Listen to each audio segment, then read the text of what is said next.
What do the words sprinted, jumped, and climbed have in common? They all have ed endings. Now say them out loud. Sprinted, jumped, climbed. What do you notice? Even though they share the same suffix, their ending sounds are different. When we teach our students about past tense verbs, are we teaching them about all the facets of language that this entails, or are we oversimplifying? This month's 2-minute tip invites us to consider the complexity of grammar lessons and how we can make them more engaging for our students.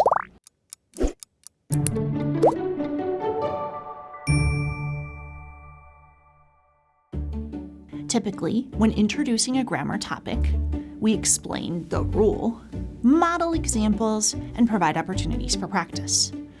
For past tense verbs, we might tell students that adding ed makes most verbs past tense.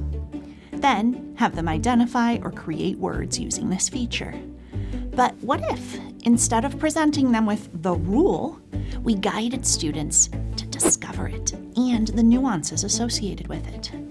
Let's consider pivoting to an inductive approach to teaching rather than presenting students with the rule.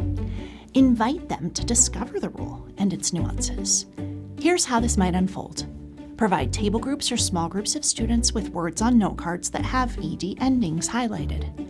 Ask them to take turns reading the words aloud, using them in a sentence, and sorting them based on the sound they hear at the end of the word.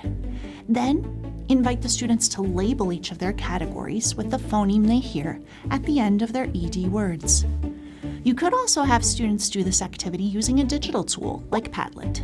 Next, guide students through a discussion of the patterns they notice and talk about how the same letters in that ed suffix can make very different sounds when we encounter them in our reading or use them in our writing.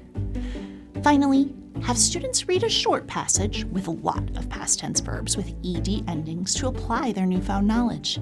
Have partners monitor each other's fluency using a simple checklist focused on the 3 different sounds of ed, read correctly. Additionally, introduce the 3 different sounds these letters can make, even though they're written the same way. Teaching ed endings may seem simple, but it's one of the best ways to help students fluently read fictional narratives as well as nonfiction historical accounts. Both of these types of text rely heavily on past tense verbs, many of which have ed endings. When you can help your English learners understand how words work at a morphemic level, this naturally increases their reading fluency, in turn benefiting their reading comprehension and their writing. So by shifting our grammar instruction from rule-based teaching to discovery-based learning, we can make lessons more engaging and impactful. As always, thank you for your good and important work.